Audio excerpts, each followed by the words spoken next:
Okay, listen. You do not rise to your goals. You tend to fall back to your identity. So if you keep starting, stopping, and second guessing yourself, it's not your strategy that's a problem. It's who you believe you are. And this video, we're talking about alignment. We're in our Align and Ascend monthly challenge. We're in week 3. Adjusting your alignment and starting adjusting your environment were the first 2 weeks. But none of that will last if our identity doesn't change, because our identity is our anchor and it determines what you tolerate, what we pursue, and how we show up for things when we're uncomfortable.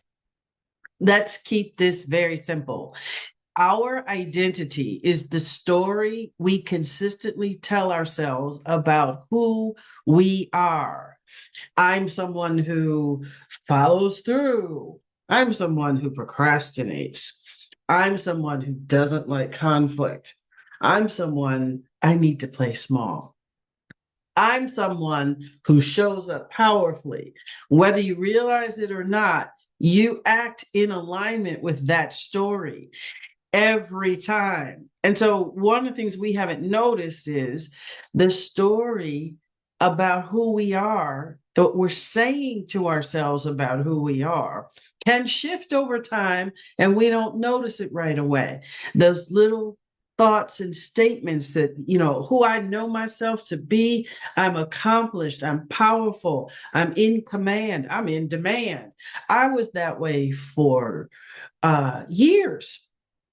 And then I was in a couple of situations that started to eat away at that. I wasn't in command, and then I wasn't in demand. And then I stopped knowing myself as powerful. And it chipped away and chipped away and chipped away. So, what most people don't notice, their behavior is changing and they try to change it back without dealing with this underlying alignment issue about identity. I'm going to be more confident.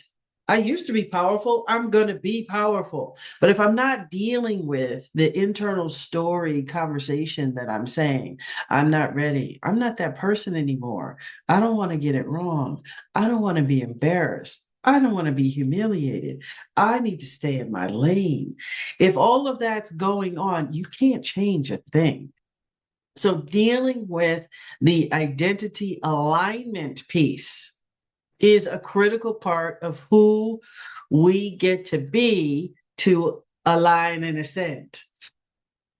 When you start strong and notice you've fallen off, if you someone that you used to make plans and always carried them through and now you don't, you get opportunities and you hesitate and you wait.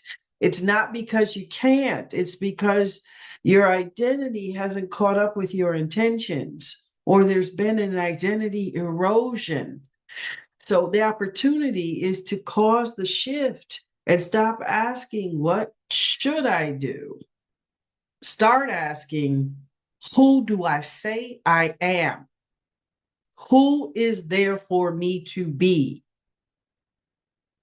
When we are dealing with our identity alignment, things like discipline become natural. Confidence arises and is consistently present.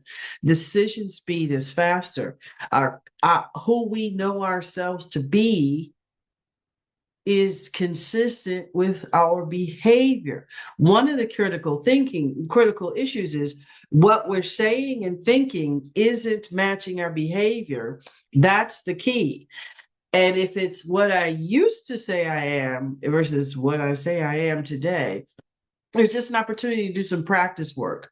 Choosing our next level identity simply says, I am somebody who follows through. I am someone who's confident and proud of who I am. I am someone who's decisive. I am someone who's committed. I am accomplished. Whatever it is that you say, the story you say, it's yours to say. Then you want to have your behaviors match it up. I'm accomplished means Go accomplish something, even if it's washing the dishes, doing laundry. You accomplish something, making your bed, right? But you've got to prove it through small actions.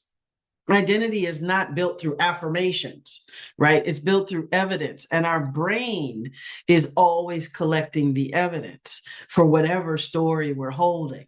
So every day you've got to ask, what's the version of me that I'm creating? This is literally the opportunity to do an identity design, especially for the cases where identity erosion has happened.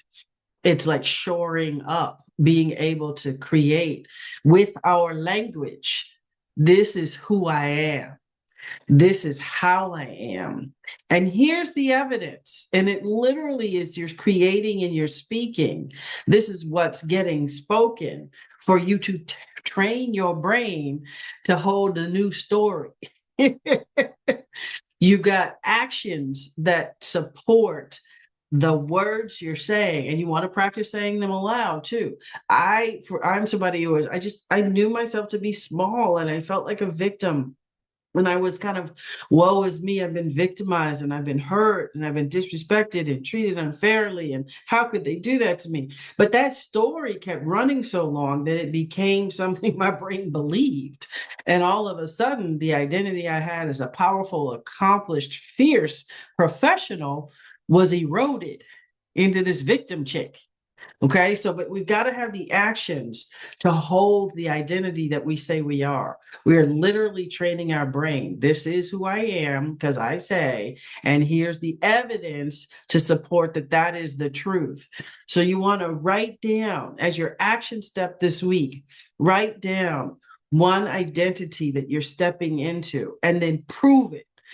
Daily, take the actions that make you behaving consistent with that identity declaration. And you get to pick whatever you want and create whatever you want, and make sure you're speaking it into existence, not just thinking it, speaking it. Use a trusted partner, tell people what you're up to, get your coach, so that you're focusing on aligning yourself and your identity with your behavior. So who you know yourself to be is a match for who you're actually being. Now, this one is an amazing opportunity for this week. So I'm so glad you're with us. Thank you. Make sure you subscribe and follow to get all the goodness of this this month-long challenge that we're in. Make sure you are joining us to rise and fly, because it's time to soar. It's time. We know we deserve more. Thanks for being with us. See you soon.